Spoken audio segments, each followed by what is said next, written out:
Ini udah ke Assalamualaikum warahmatullahi wabarakatuh. Nah, nama saya Sandra Pernila dengan NPM 065124 156. Di sini saya akan menjelaskan si My ini. Nah, di sini tuh ada server ID 1. Kenapa satu? Karena saya memakai device satu. Selanjutnya si database-nya, nama database-nya itu perusahaan. Terus kenapa ada bin address 00? Karena dia nggak bentrok sama IP address punya teman kita di device juga.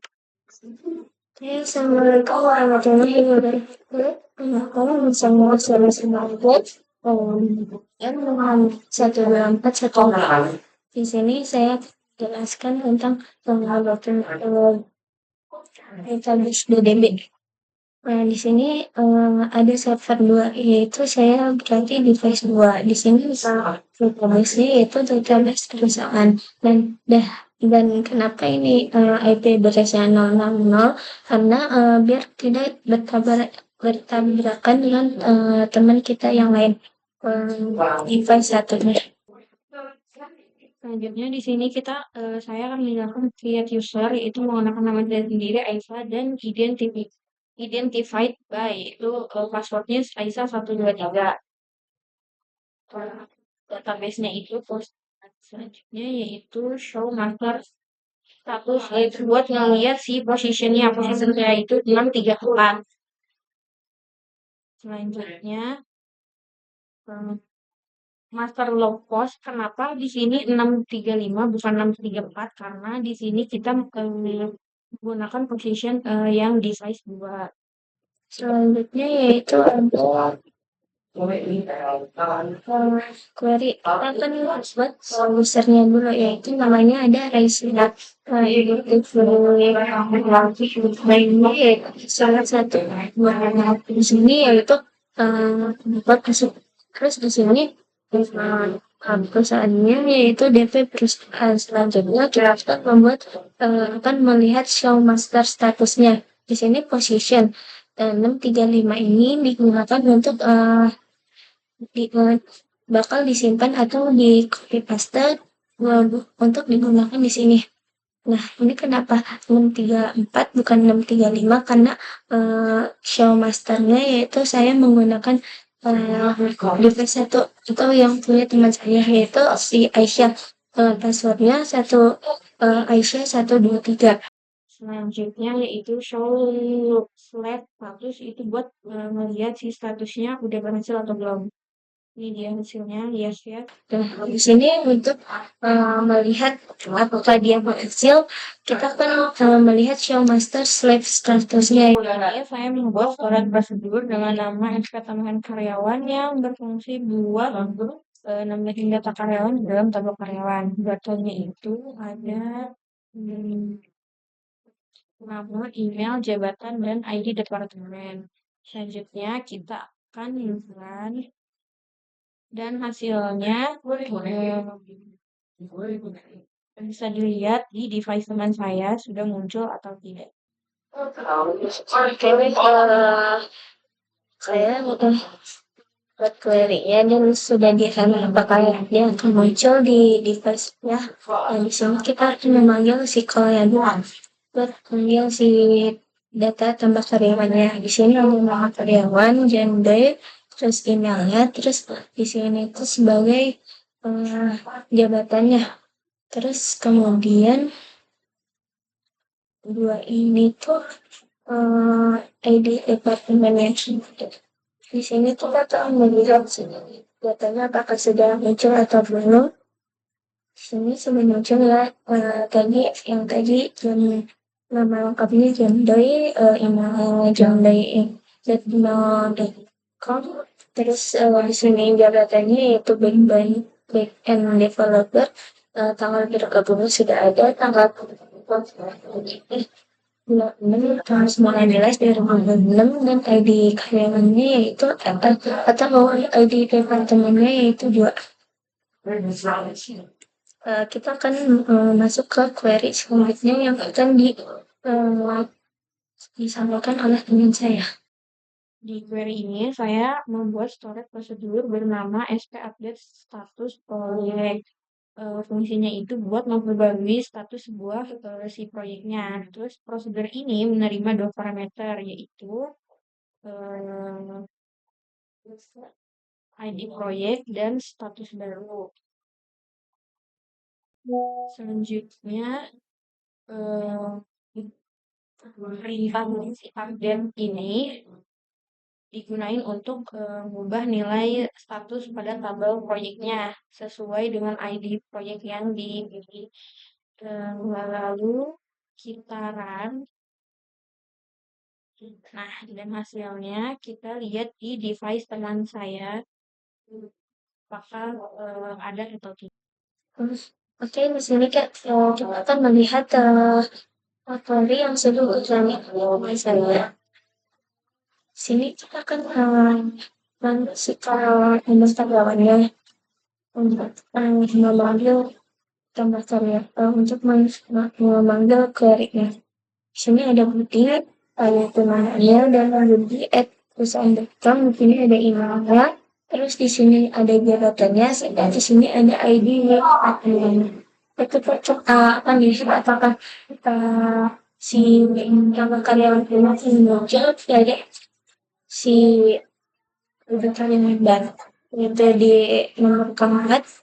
Di sini sudah menulis ada yang belum lihat apakah di datanya sudah ada atau belum.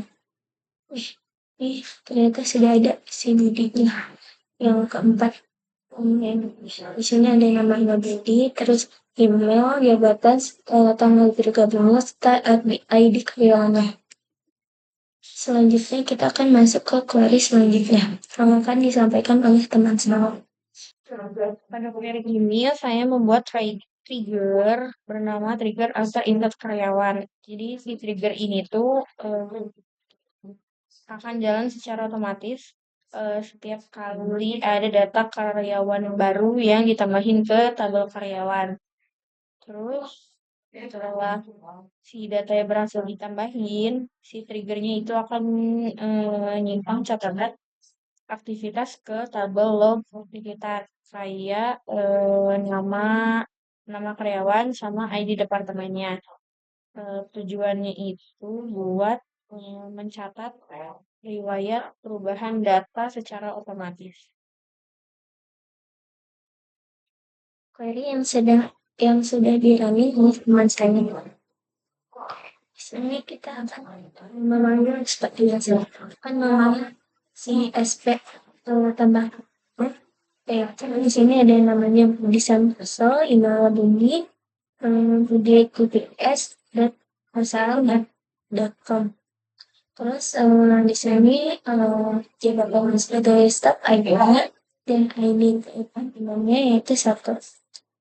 Dan apakah coba ini online terus dan dan kelihatan mana dan yang cocok. Jadi setelah kita request ternyata sudah ada di sini ID karyawannya yaitu ada ID karyawannya 5, nama lengkapnya yaitu Bursan Peso, emailnya yaitu ada budi.s.perusahaan.com, datanya yaitu staff ID, tanggal bergabungnya 2026 bulan ini tanggal 19, ID departemennya yaitu 1.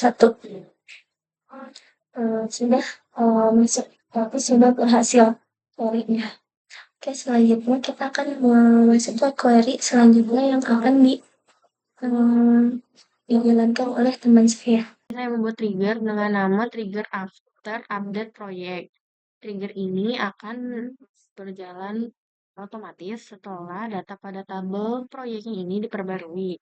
Terus kalau misalkan ada perubahan nilai si anggaran proyeknya ini, maka si sistemnya itu akan mencatat perubahan tersebut ke dalam tabel aktivitas, termasuk itu anggaran lama dan anggaran baru. Dan hasilnya itu bisa dilihat di device 2, yaitu Ray. Ya, kita akan mengecek apakah anggaran proyeknya ini bakal otomatis berubah mengikuti device 1 atau tidak. Karena ternyata berubah ya. Ini nama proyeknya yaitu yang pertama yaitu ada migrasi cloud.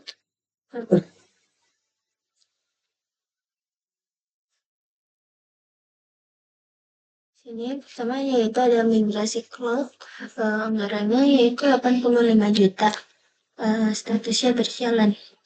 Ini berarti query ini tuh sudah berhasil dijalankan. Oke, selanjutnya yaitu kita akan mengecek apakah si log aktivitasnya, aktivitas dari si trigger yang ini juga bakal otomatis masuk ke sini atau tidak. Kita akan jalankan hal ini yaitu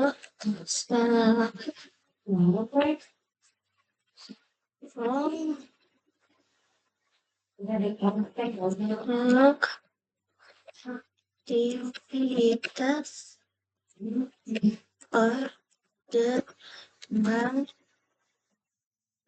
aktivitas order by ID log next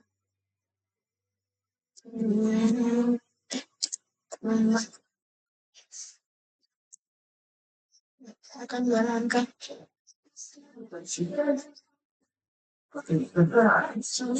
sudah ada aktivitasnya itu yaitu ada ID log, waktu log, nama terkait,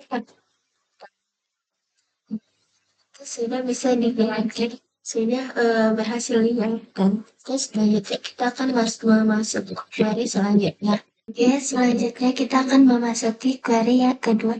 Di sini ada select. Nah, di sini ada query.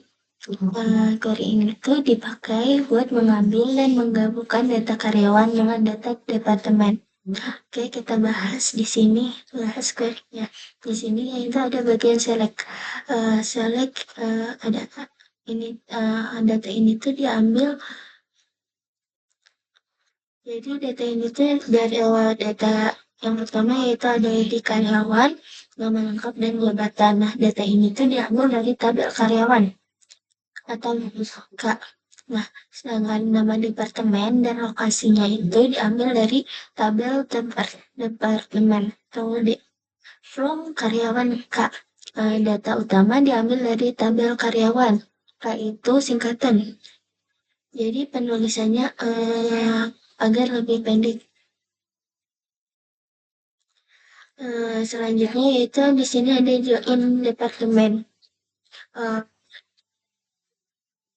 Kan ID departemen sama dengan ID departemen. Jadi tabel GIN ini untuk menggabungkan tabel karyawan dengan tabel departemen. Kondisinya yaitu di mana ID departemen ini di tabel karyawan harus sama dengan ID departemen di tabel departemen. Intinya ini menghasilkan data karyawan lengkap dengan info departemennya. Di sini kita akan mengenali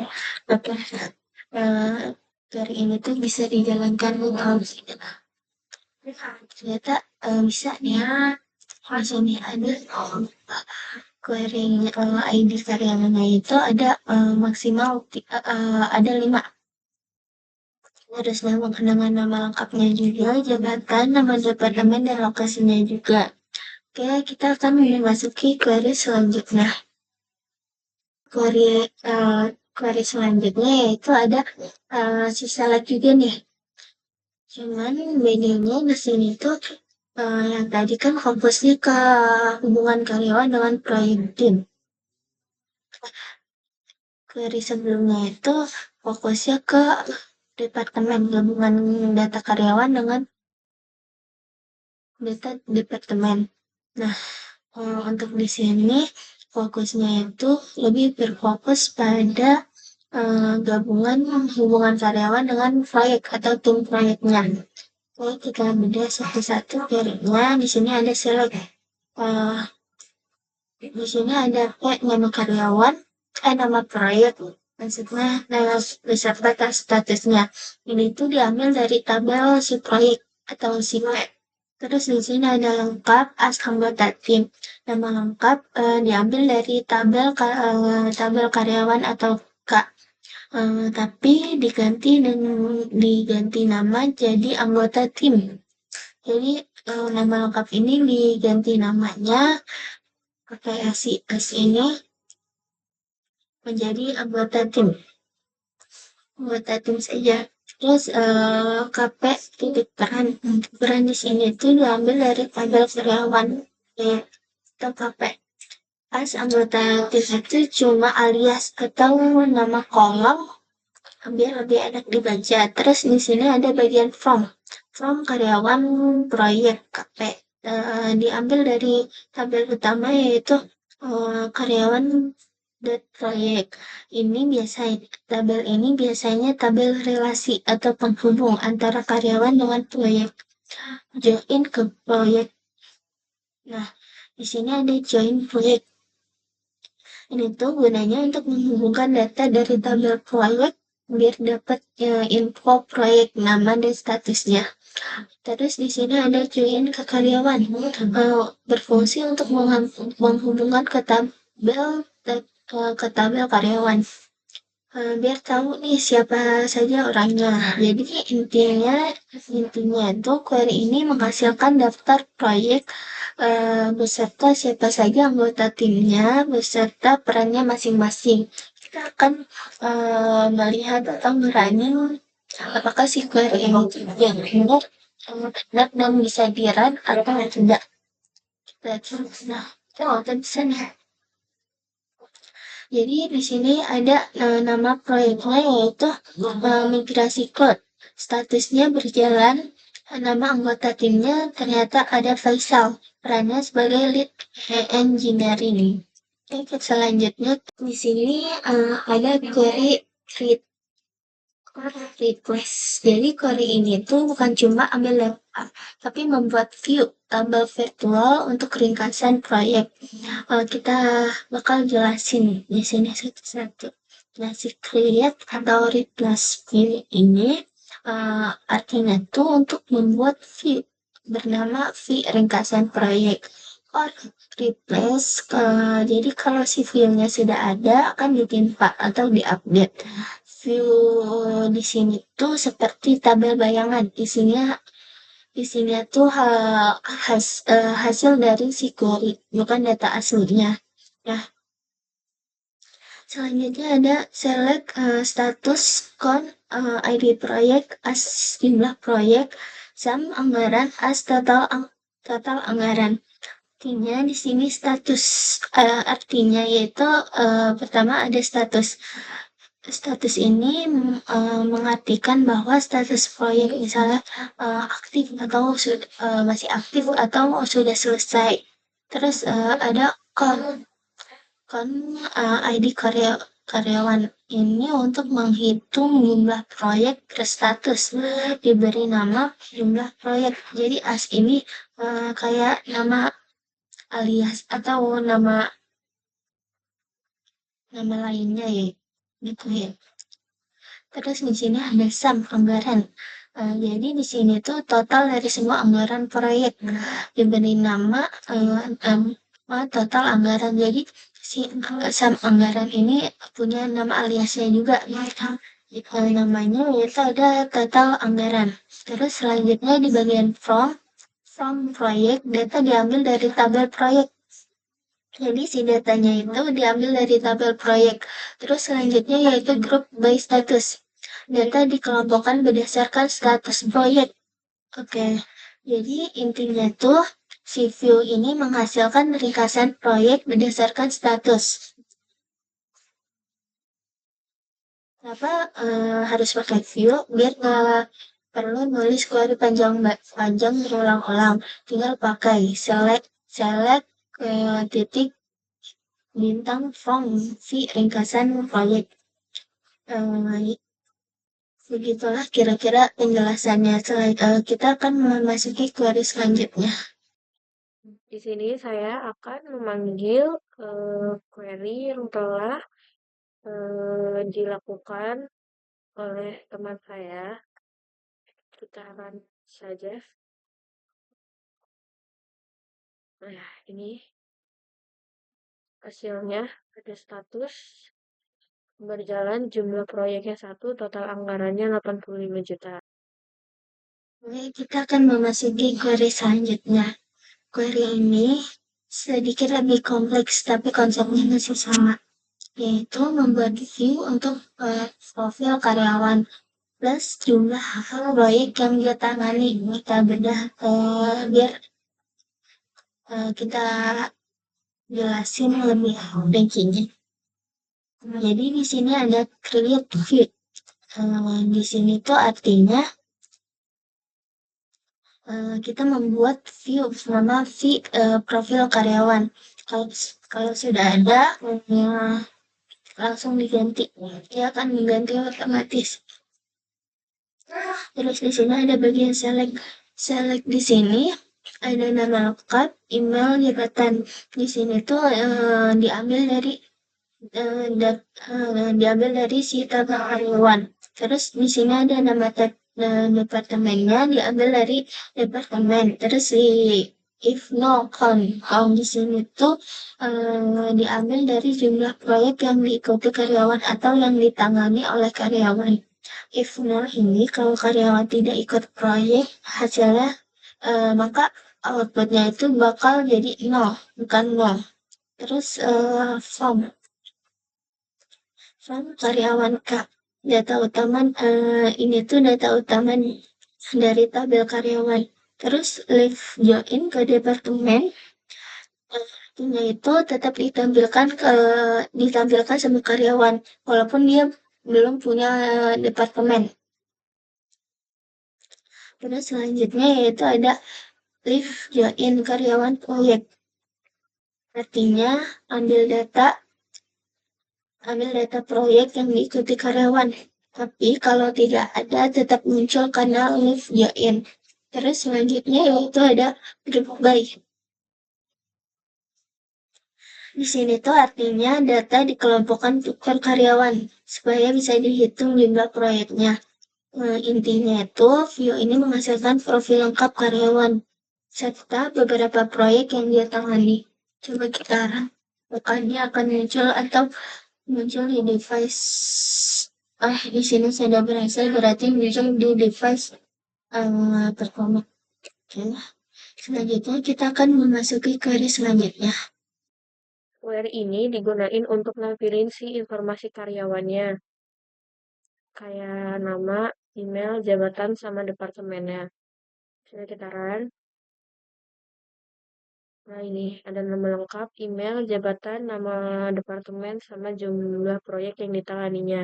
Setelah kita run tuh dia muncul. Di sini ada nama proyeknya yaitu migrasi anggarannya yaitu ada 85 juta.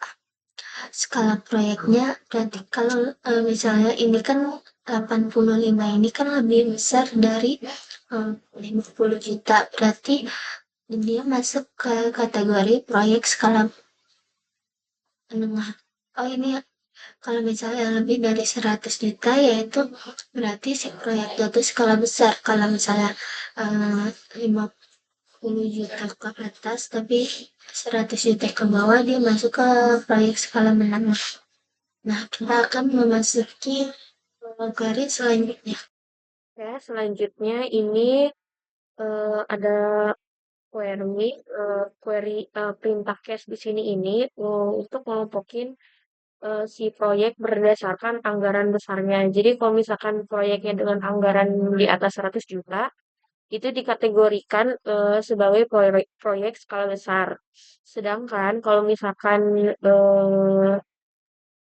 di atas 50 juta, itu sebagai skala proyek menengah dan selebihnya kalau misalkan sisanya itu sebagai proyek skala kecil. Kita lihat, kita run. Nah, ini hasilnya.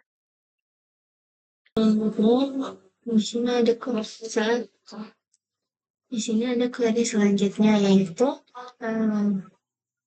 query pengelompokan ini berdasarkan level jabatan. Ya. Jadi kode ini tuh dipakai untuk mengelompokkan karyawan berdasarkan level jabatan tersebut plus slide. Dan kita akan jelaskan satu-satu kode. Sini ada select nama lengkap beserta jabatannya. Artinya nama lengkap ini diambil dari si nama karyawan. Terus jabatan ini diambil dari jabatan karyawan. Bagian case-nya ini tuh inti dari si logikanya. Jadi case when jabatan like manager atau jabatan like lead, then manajemen atau lead.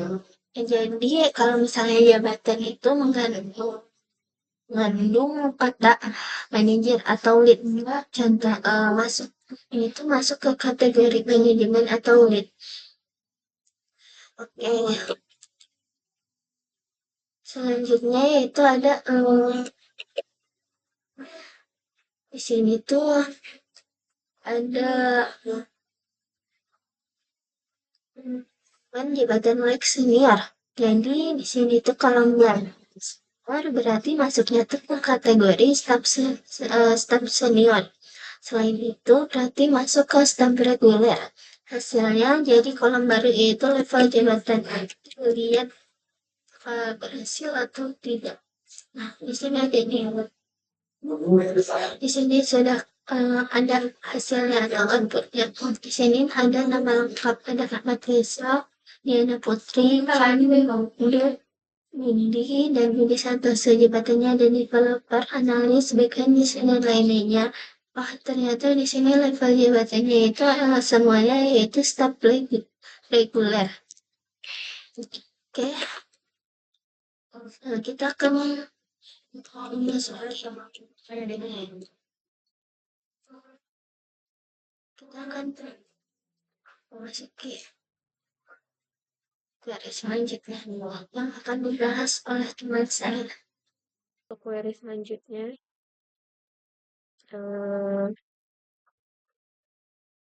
yaitu case di sini juga digunain untuk ngelompokin si jabatan karyawannya.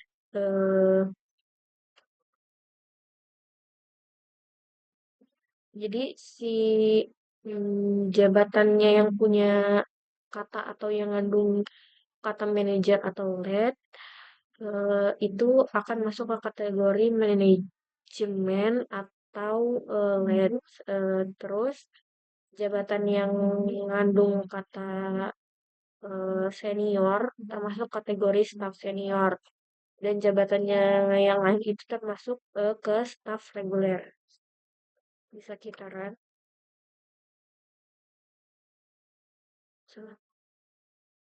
Nah ini ada Ahmad Faisal developer sebagai staff reguler, Diana sebagai staff reguler, dan yang lainnya.